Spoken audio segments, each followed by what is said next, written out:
You can think of the first Niro as kind of like a low emissions breakfast buffet as Kia dipped its toes into electrified water for the first time. But this new one, this is the brand diving right in. Gone is the buffet, replaced by a smaller a la carte menu, which means no more plug-in hybrid. Instead, there's a traditional hybrid or this all-electric version we'll be testing today. So how much does it cost? How far can you drive it? And how does it measure up against the best EVs in the business? Let's find out. If there is a fly in Kia's electrified ointment though, it's this. The Niro is, quite frankly, not cheap. The hybrid version comes in S or GT line trims and will set you back around 44 grand or around 50 grand respectively. And yes, you can buy a lot of RAV4 hybrid for that money, should you be lucky enough to actually get one, that is. Then there's the full electric model. It too is available in S or GT line and it's priced at around 65 grand or around 72 grand.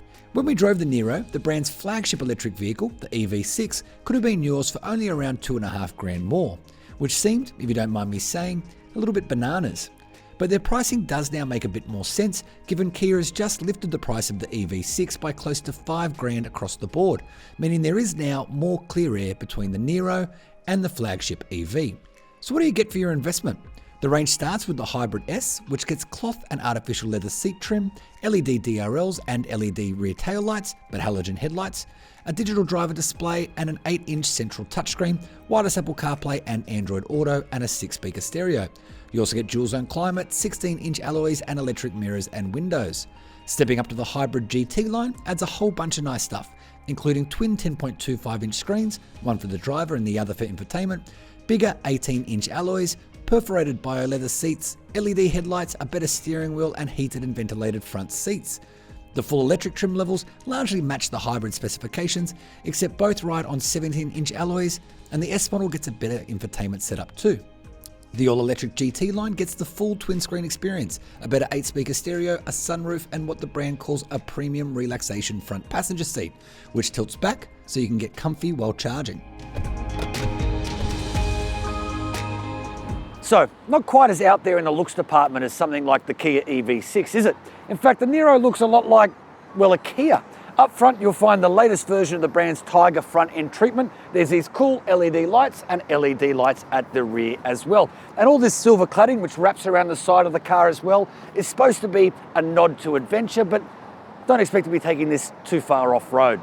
There are some nice eco-friendly materials at play here in the Niro's cabin, like the recycled plastic that's gone into this headliner or the eucalyptus tree fibres that have gone into the seats. But how nice an experience you have in here very much depends on how much you spend. The entry-level S Hybrid, for example, gets the most basic offering, but this top-spec GT line EV really ups the tech factor with this kind of wall of screens that links the driver's binnacle with this central touchscreen. I also really like this touch-sensitive aircon control unit as well. It all adds up to a fairly premium-feeling space and one that doesn't feel too space-age or out of this world, which you can find in some EVs. Now, why am I telling you all this from the passenger seat? Because this one has another party trick. There's a little button on the side here, you hit it, and suddenly you're in what Kia calls relaxation mode, perfect to while away the minutes while you're waiting for this to recharge. Now this Niro is a bigger car than the one it replaces. It's longer and wider and it rides on a slightly bigger wheelbase too, and that should mean more space for backseat passengers. Now I've got enough legroom and enough headroom for my 175 centimetres, but we're not talking a celebration of space back here. There is, however, some pretty clever features. Now, incorporated into each of these seats is a USB charge point so you can plug in and charge on the go, and the seats themselves have been designed to act as kind of giant coat hooks so you can hang your coat over the back. Now, there's 2 cup holders in the pull-down divider here, 2 more up front, and there's small bottle storage in each of the 4 doors, and 2 ISOFIX attachment points, 1 in each window seat. But what I really like is down here is like an Australian plug, a regular wall plug you might find at home, so you can plug in and charge larger devices when you're on the go, or if you're camping or something like that, you can plug in here as well without having to use an adapter. Now boot space, it's not too bad. The EV serves up the most room with 475 litres with those rear seats in place, and that number swelling to 1,392 litres with them folded flat. So we're not talking oodles of room back here, but certainly enough for a couple of bags or your groceries. The hybrid is pretty conventional, pairing a 1.6 litre engine with a 1.32 kilowatt-hour battery and an electric motor for a combined output of 104 kilowatts and 265 newton meters. It gets a 6-speed DCT auto and front-wheel drive, and a sprint to 100 kilometers an hour is pretty leisurely, taking more than 10 seconds. But this one, the EV, it's a little bit different. It gets a big 64.8 kilowatt hour battery and an electric motor that produces 150 kilowatts and 255 newton meters. And that's enough to drop the sprint to 7.8 seconds, despite this thing carrying more than 450 kilograms of batteries with it. Kia reckons the hybrid car will sip 4 litres per 100 kilometres on the combined cycle, and good news, the 42 litre tank will sip cheap 91 RON fuel. There's no fuel needed for the electric one though. Kia reckons the Niro EV will deliver 460 kilometres in driving range when fully charged, and when it does come time to plug in, a 7 kilowatt wall box at home will take 9 hours and 25 minutes to go from empty to full, or a 100 kilowatt DC charger will take 45 minutes to go from 10 to 80%. We're going to start the driving portion of the Kia Niro EV without actually driving, and that's because I want to show you something. Because the first thing that strikes you from behind the wheel of this car is just how smooth the experience is behind the wheel. And I mean seriously smooth. I'll show you. So we'll pull out onto the road here,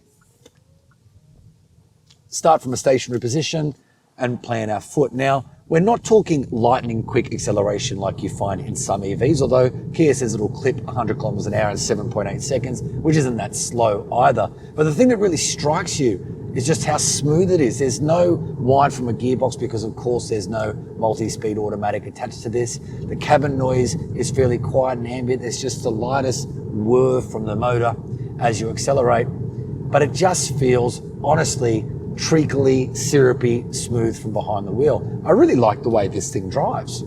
And to be honest with you, I could almost end the driving portion right there because it's such an easy, fuss-free drive experience from behind the wheel that there's actually not that much to report.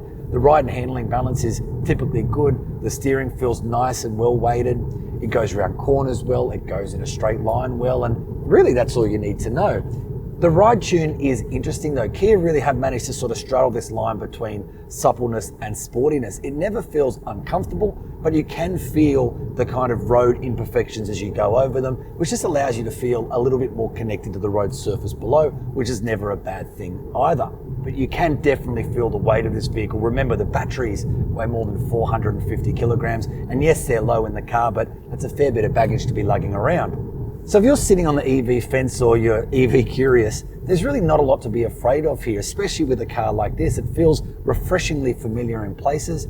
And to be honest, the EV tech only improves the drive experience.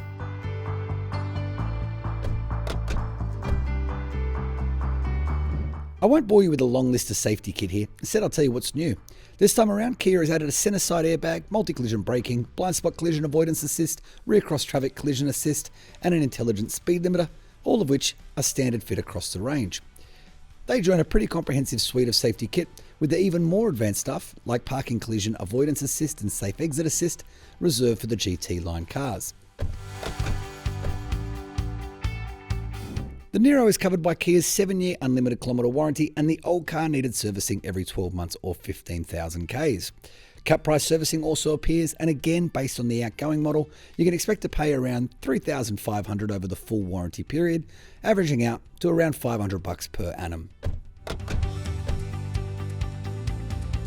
Now, one small caveat, we haven't actually driven the hybrid yet. We've spent all our time behind the wheel of the EV. So to get my thoughts on that, head to carsguide.com.au for the written review. And while you're there, you can check out hundreds of other new car reviews as well. And if you're watching us on YouTube, please do hit subscribe and throw us a like, even a comment. We do read them and you can join the conversation. On first impressions though, you'd have to say the Kia Niro EV is a pretty welcome addition to Australia's growing EV stable, even if it is not cheap.